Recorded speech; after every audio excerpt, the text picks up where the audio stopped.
I'm a crepuscular ray.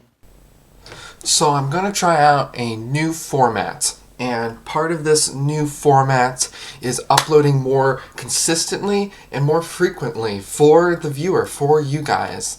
And so I'm just going to show what I'm in the middle of. So I go into my application here, and I'm trying to implement miniature blocks. I'm not sure if this working copy is going to be the final copy of this, but as you can see, it's complete garbage. There's just noise and it crashes, and if I resize the window it also crashes. So today's job is to fix this crash, fix this noise, and hopefully get some miniature blocks into my game.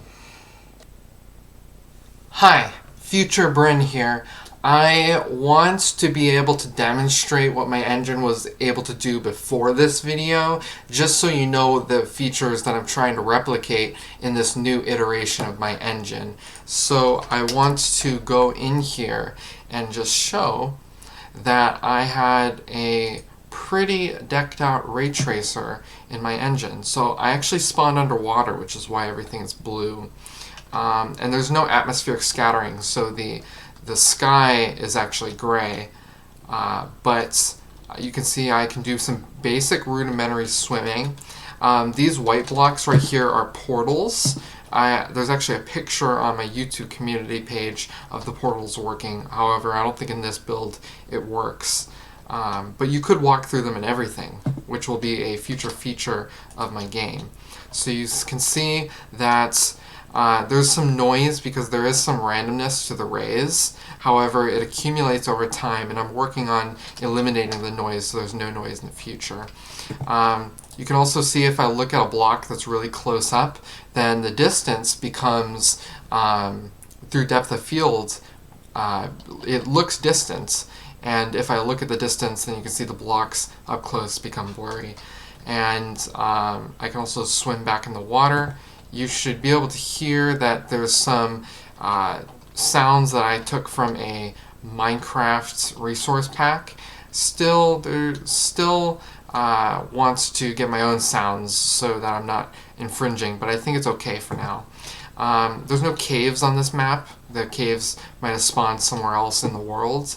Like I said, in a previous video, this world is infinite. I can go in any direction up to 2 billion blocks.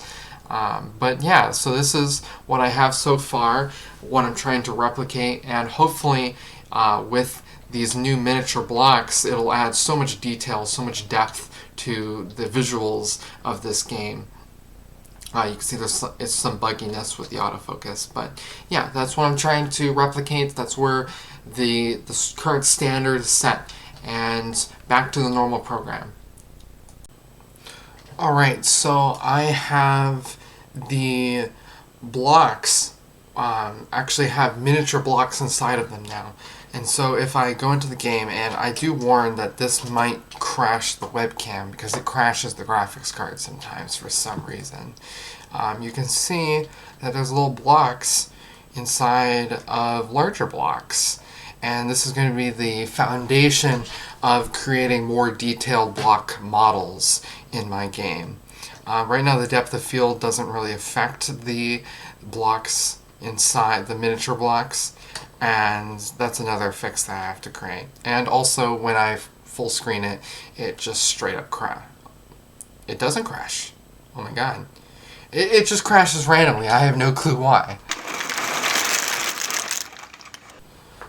Alright, so I hope this demonstrates what I'm trying to do. So essentially, I start here with the camera, and what I want to do is I want to send out a ray through region space. So essentially these orange blocks are the 1 meter cubes, and then the miniature cubes are inside the 1 meter cubes. In this example there's only a few miniature cubes, but normally there would be 8 for every dimension.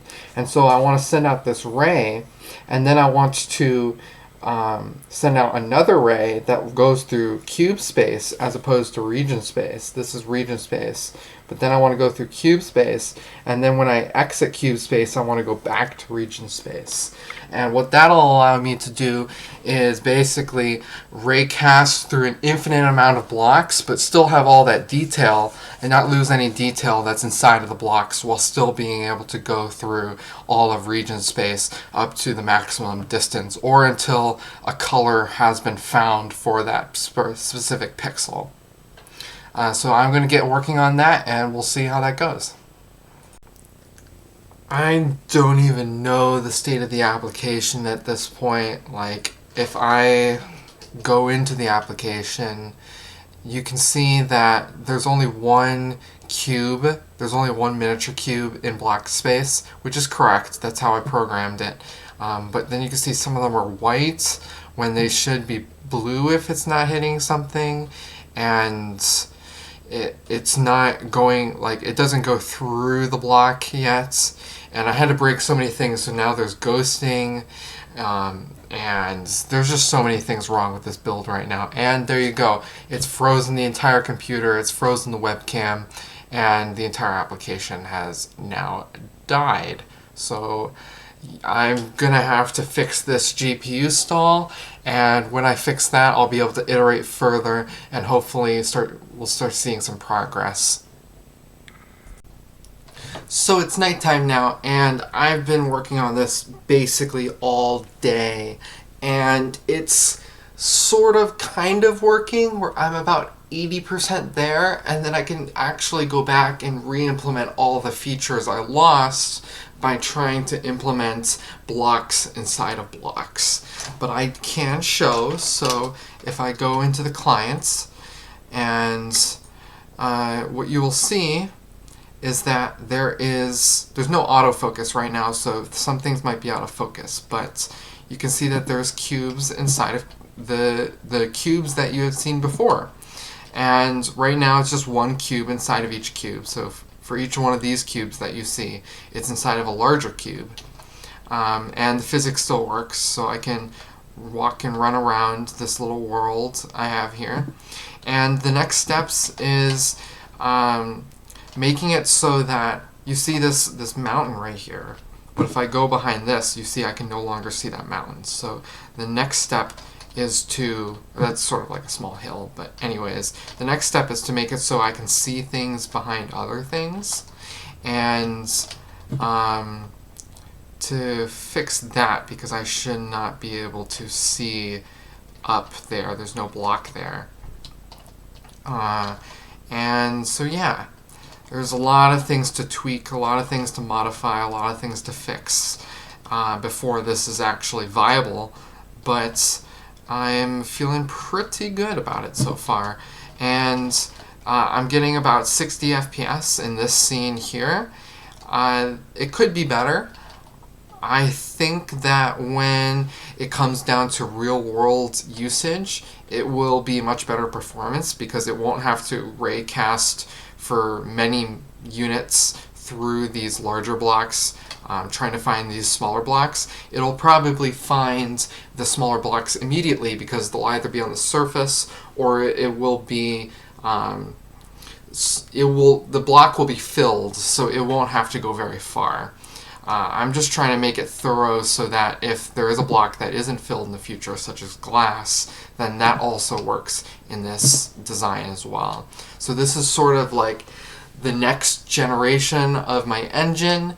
It's a complete redesign of the ray tracing pipeline.